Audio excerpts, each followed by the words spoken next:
The Pharsalia by Lucan, Book VIII, Part 2. They hoist their sails for Cyprus shaped, whose altars more than all the goddess loves, who from the Paphian wave sprang, mindful of her birth, if such be truth, and gods have origin. Past the craggy isle, Pompeius sailing, left at length astern its southern cape, and struck across the main with winds transverse and tides, nor reached the mount, grateful to sailors for its nightly gleam, but to the bounds of Egypt hardly won, with battling canvas, where divided Nile pours through the shallows his Pelusian stream. Now was the season when the heavenly scale most nearly balances the varying hours, once only equal, for the wintry day repays to night her losses of the spring. And Magnus, learning that the Egyptian king lay by Mount Cassius ere the sun was set, or flagged his canvas, thither steered his ship. Already had a horseman from the shore, in rapid gallop to the trembling court, brought news their guest was come. Short was the time for counsel given, but in haste were met all who advised the base Pellaean king. Monsters, inhuman.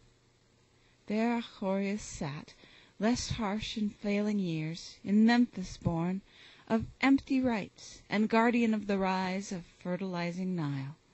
While he was priest, not only once had Apis lived the space marked by the crescent on his sacred brow. First was his voice, for Magnus raised and troth, and for the pledges of the king deceased. But skilled in counsel meet for shameless minds and tyrant hearts, Pothinus dared to claim judgment of death on Magnus. Laws and right make many guilty, Ptolemaeus king, and faith thus lauded brings its punishment when it supports the fallen.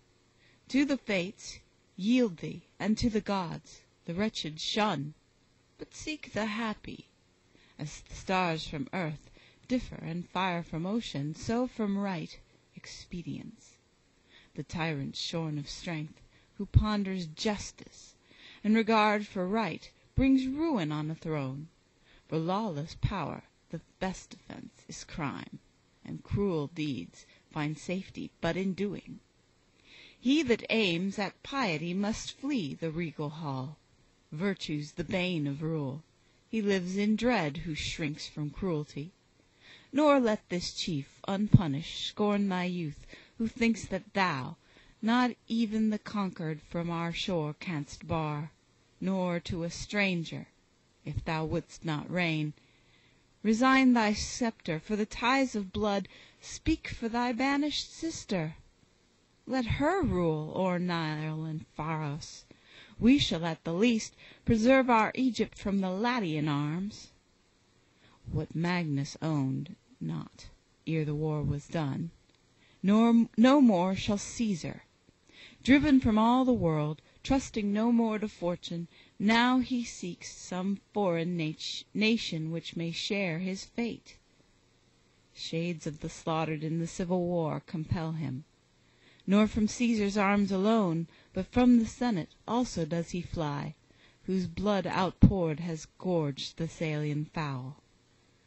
Monarchs he fears, whose all he hath destroyed, and nations piled in one ensanguined heap, by him deserted. Victim of the blow Thessalia dealt, refused in every land, he asked for help from ours, not yet betrayed. But none than Egypt with this chief from Rome has juster quarrel, who has sought with arms to stain our Pharos, distant from the strife and peaceful ever, and to make our realm suspected by his victor. Why alone should this our country please thee in thy fall? Why bring'st thou here the burden of thy fates, Pharsalia's curse? In Caesar's eyes, long since, we have offence which by the sword alone can find its condonation, in that we, by thy persuasion from the Senate gain this our dominion. By our prayers we helped, if not by arms, thy cause. This sword, which fate bids us make ready, Not for thee I hold prepared, but for the vanquished, and on thee, would it had been on Caesar, falls the stroke. For we are born, as all things, to his side. And dost thou doubt, since thou art in my power, thou art my victim? By what trust in us camp'st thou, unhappy? Scarce our people tills the fields, though softened by the refluent Nile. Know well our strength, and know we can no more. Rome 'neath the ruin of Pompeius lies. Shalt thou, king, uphold him? Shalt thou dare to stir Pharsalia's ashes, and to call war to thy kingdom? Ere the fight was fought, we joined not either army.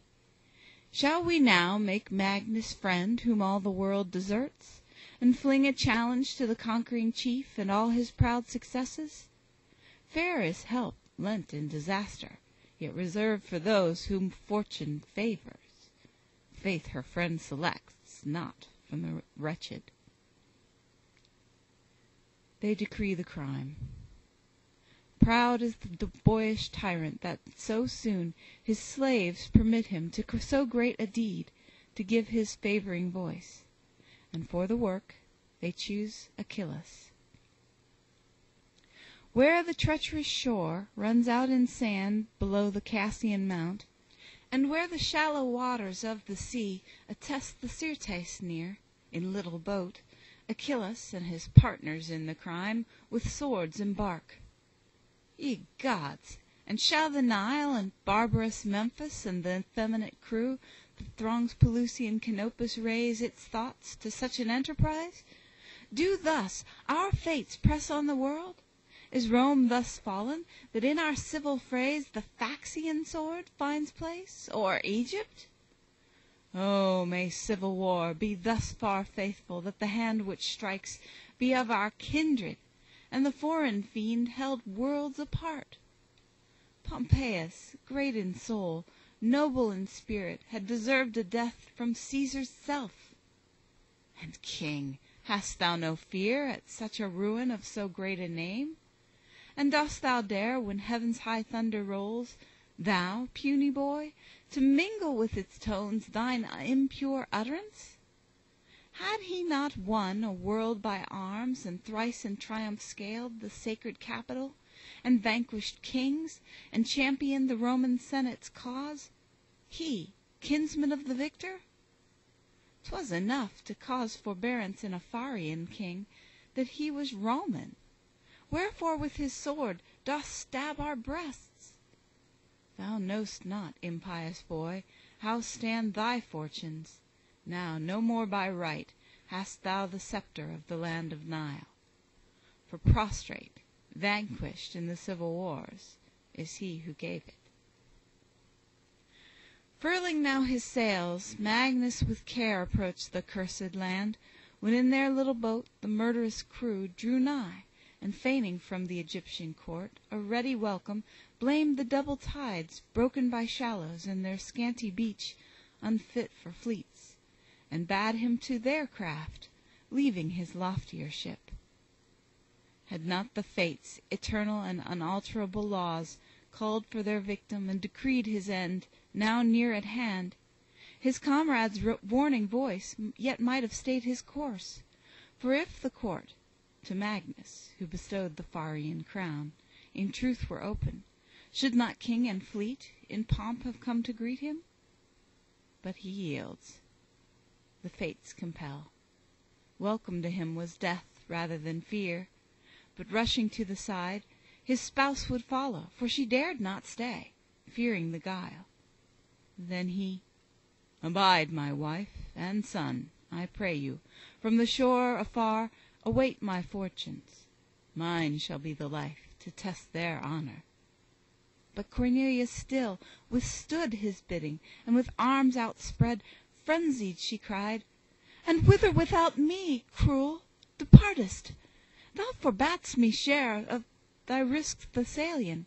Dost again command that I should part from thee? No happy star breaks on our sorrow. If from every land thou dost debar me, why didst turn aside in flight to Lesbos? On the waves alone am I thy fit companion? Thus, in vain, leaning upon the bulwark, dazed with dread. Nor could she turn her straining gaze aside, nor see her parting husband. All the fleet stood silent, anxious, waiting for the end. Not that they feared the murder which befell, but lest their leader might with humble prayer kneel to the king he made. As Magnus passed, a Roman soldier from the Pharian boat, Septimius, salutes him. Gods of heaven! There stood he, minion to a barbarous king, nor bearing still the javelin of Rome, but vile in all his arms, giant in form, fierce, brutal, thirsting as a beast may thirst for carnage. Didst thou, fortune, for the sake of nations, spare to dread Pharsalia's field this savage monster's blows? Or dost thou place throughout the world for thy mysterious ends some ministering swords for civil war? Thus, to the shame of victors and of gods, this story shall be told in days to come. A Roman swordsman, once within thy ranks, slave to the orders of a puny prince, severed Pompeius' neck. And what shall be Septimius' fame hereafter? By what name this deed be called, if Brutus wrought a crime? Now came the end, the latest hour of all. Wrapped to the boat was Magnus, of himself no longer master, and the miscreant crew unsheathed their swords, which when the chieftain saw, he swathed his visage, for he scorned unveiled to yield his life to fortune, closed his eyes, and held his breath within him, lest some word or sob escaped might mar the deathless fame his deeds had won. And when within his side Achilles plunged his blade, nor sound nor cry he gave, but calm consented to the blow, and proved himself in dying, in his breast these thoughts revolving. In the years to come, men shall make mention of our Roman toils, gaze on this boat, ponder the Pharian faith, and think upon thy fame in all the years while fortune smiled. But for the ills of life, how thou couldst bear them, this men shall not know, save by thy death. Then weigh thou not the shame that waits on thine undoing, whose strikes, that blow is Caesar's. Men may tear this frame, and cast it mangled to the winds of heaven. Yet have I prospered, nor can all the gods call back my triumphs. Life may bring defeat, but death no misery. If my spouse and men and son behold me murdered, silently the more I suffer. Admiration at my death shall prove their love. Thus did Pompeius die, guarding his thoughts. But now Cornelia filled the air with lamentations at the sight. O husband, whom my wicked self hath slain, that lonely isle apart thy bane hath been, and stayed thy coming. Caesar to the Nile had one before us, for what other hand may do such work? But whosoe'er thou art, sent from the gods with power for Caesar's ire, or thine own sake, to slay, thou dost not know where lies the heart of Magnus. Haste and do. Such were his prayer. No other punishment befits the conquered. Yet let him, ere his end, see mine, Cornelia's. On me the blame of all these wars, whose soul of Roman wives followed my spouse afield, nor feared the fates, and in disaster, when the kings refused, received and cherished him. Did I deserve thus to be left of thee, and didst thou seek to spare me? And when rushing on thine end, was I to live? Without the monarch's help, death shall be mine, either by headlong leap beneath the waters, or some sailor's hand shall bind around this neck the fatal cord, or else some comrade worthy of his chief drive to my heart his blade for Magnus' sake, and claim the service done to Caesar's arms. What? Does your cruelty withhold my fate? Ah, still he lives, nor is it mine as yet to win this freedom. They forbid me death, kept for the victor's triumph." Thus she spake, while friendly hands upheld her fainting form, and sped the trembling vessel from the shore. Men say that Magnus, when the deadly blows fell thick upon him, lost nor form divine, nor venerated mien. And as they gazed upon his lacerated head, they marked, still on his features, anger with the gods.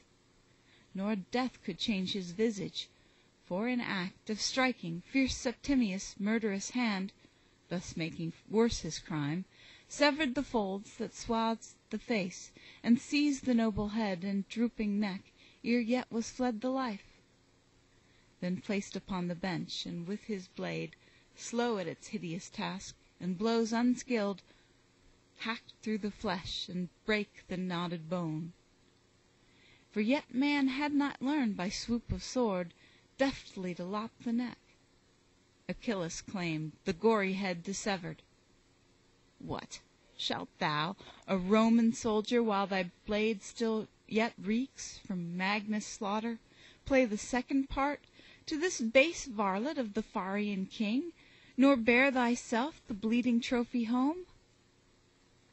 Then that the impious boy, ah, shameful fate, might know the features of the hero slain, seized by the locks, the dread of kings which waved upon his stately front, on Pharian pike the head was lifted,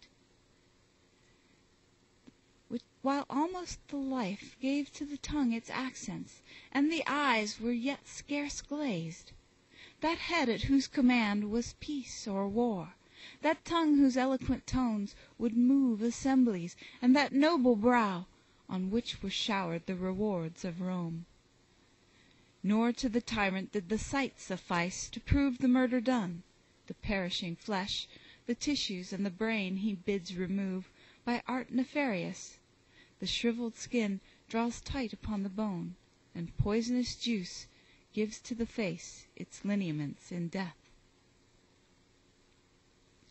Last of thy race, thou base degenerate boy, all about to perish soon, and yield the throne to thine incestuous sister, while the prince from Macedon here in consecrated vault now rests, and ashes of the king are closed in mighty pyramids, and lofty tombs of thine unworthy fathers mark the graves. Shall Magnus' body, hither and thither borne, be battered, headless, by the ocean wave? Too much it troubled thee to guard the corse unmutilated, for his kinsman's eye to witness. Such the faith which fortune kept with prosperous Pompeius to the end. 'Twas not for him in evil days some ray of light to hope for, shattered from the height of power in one short moment to his death. Tears of unbroken victories balanced down by one day's carnage. In his happy time heaven did not harass him, nor did she spare in misery. Long fortune held the hand that dashed him down. Now beaten by the sands, torn upon rocks, the sport of ocean's waves, poured through its wounds, his headless carcass lies, saved by the lacerated trunk, unknown. Yet ere the victor touched the Pharian sands, some scanty rites to Magnus fortune gave, lest he should want all burial. Pale with fear came Cordus, hasting from his hiding place. Quaestor, he joined Pompeius on thy shore, a Delian cypress, bringing in his train a cloud of evils. Through the darkening shades, love for the dead compelled his trembling steps, hard by the marine of the deep to search, and drag to land his master. Through the clouds the moon shone sadly, and her rays were dim, but by its hue upon the hoary main he knew the body. In a fast embrace he holds it, wrestling with the greedy sea, and deftly watching for a refluent wave, gains help to bring his burden to the land. Then clinging to the loved remains, the wounds washed by his tears, thus to the gods he speaks, and misty stars obscure. Here, Fortune, lies Pompeius, thine. No costly incense rare, or pomp of funeral he dares to ask, nor that the smoke rise heavenward from his pyre with eastern odors rich, nor that the necks of pious Romans bear him to the tomb, their parent, while the forum shall resound with dirges, nor that triumphs won of yore be borne before him, nor for sorrowing hosts to cast their weapons forth. Some little shell he begs, as for the meanest, laid in which his mutilated corse may reach the flame. Grudge not his misery the pile of wood lit by this menial hand. Is't not enough that his Cornelia with dishevelled hair weeps not beside him at his obsequies, nor with a last embrace shall place the torch beneath her husband dead, but on the deep hard by still wanders? Burning from afar, he sees the pyre of some ignoble youth, deserted of his own, with none to guard, and quickly drawing from beneath the limbs some glowing logs. "Whoe'er thou art," he said, "neglected shade, uncared for, dear to none, yet happier than Pompeius in thy death, pardon I ask, that this my stranger hand should violate thy tomb. Yet if to shades be sense or memory, gladly shalt thou yield this from thy pyre to Magnus. 'Twere thy shame, blessed with dual burial, if his remains were homeless." Speaking thus, the wood aflame back to the headless trunk at speed he bore, which hanging on the margin of the deep, almost the sea had won. In sandy trench the gathered fragments of a broken boat, trembling, he placed around the noble limbs. No pile above the corpse, nor under lay, nor was the fire beneath. Then as he crouched beside the blaze, "O greatest chief," he cried, "majestic champion of Hesperia's name, if to be tossed unburied on the deep, rather than these poor rites thy shade prefer, from these mine offices thy mighty soul withdraw, Pompeius. Injuries dealt by fate command this duty, lest some bird or beast or ocean monster or fierce Caesar's wrath should venture aught upon thee. Take the fire, all that thou canst, by Roman hand at least enkindled, and should fortune grant return to loved Hesperia's land, not here shall rest thy sacred ashes, but within an urn Cornelia, from this humble hand received, shall place them. Here upon a meagre stone we draw the characters to mark thy tomb. These letters reading, may some kindly friend bring back thine head dissevered, and may grant full funeral honors to thine earthly frame." Then did he cherish the enfeebled fire till Magnus' body mingled with its flames. But now the harbinger of coming dawn had paled the constellation. He in fear seeks for its hiding place. "Whom dost thou dread, madman? What punishment for such a crime, for which thy fame by rumor trumpet-tongued has been sent down to ages? Praise is thine for this thy work at impious Caesar's hands. Sure of a pardon, go, confess thy task, and beg the head dissevered."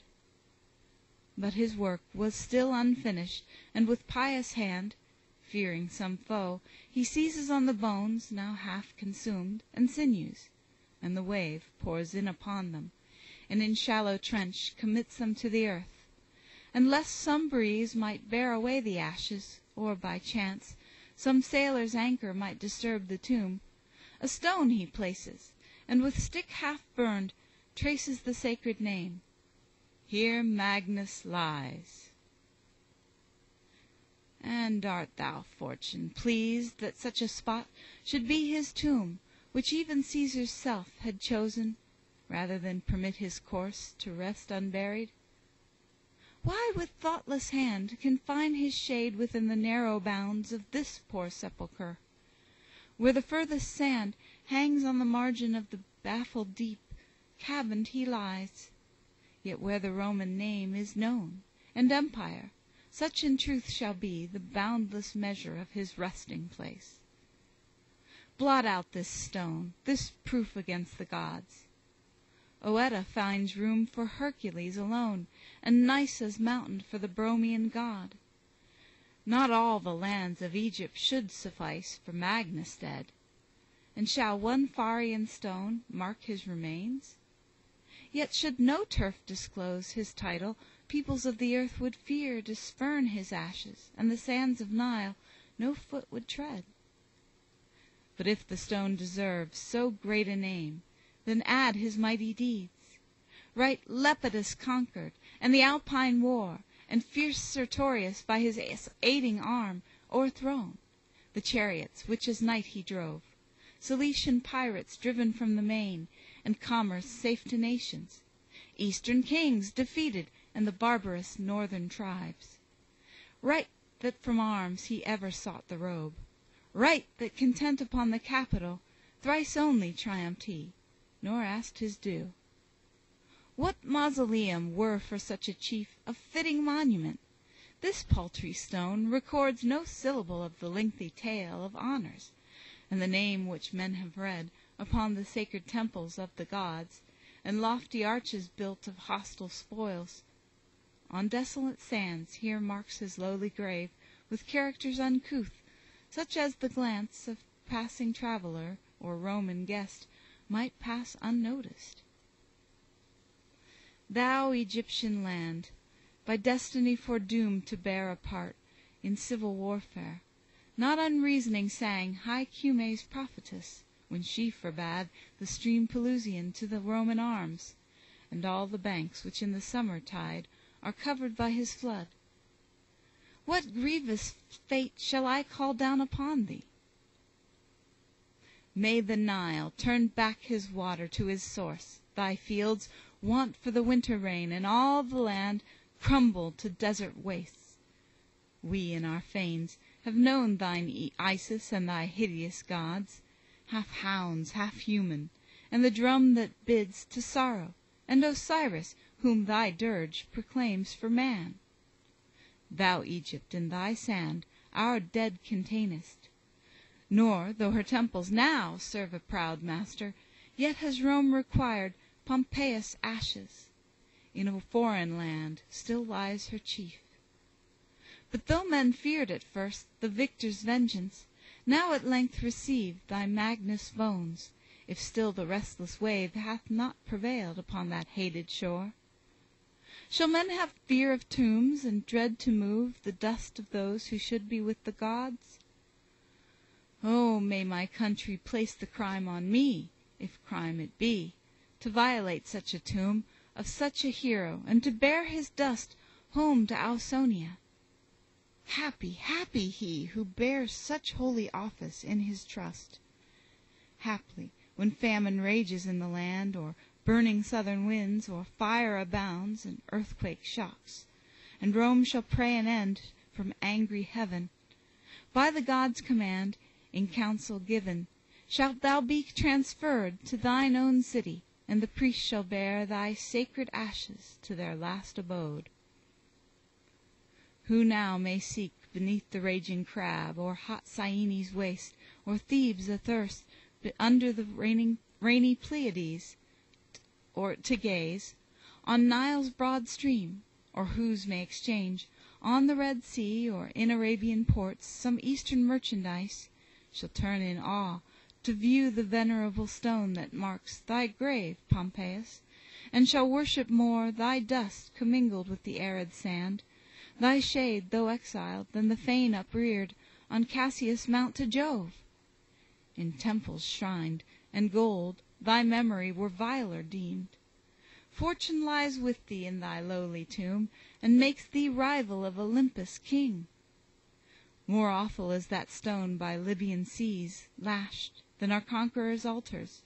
There in earth a deity rests, to whom all men shall bow, more than to God's Tarpeian, and his name shall shine the brighter in the days to come, for that no marble tomb about him stands, nor lofty monument. That little dust time shall soon scatter, and the tomb shall fall, and all the proofs shall perish of his death. And happier days shall come when men shall gaze upon the stone, nor yet believe the tale, and Egypt's fable, that she holds the grave of great Pompeius, be believed no more than Crete's, which boasts the sepulchre of Jove.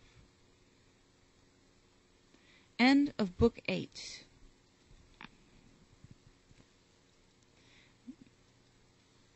And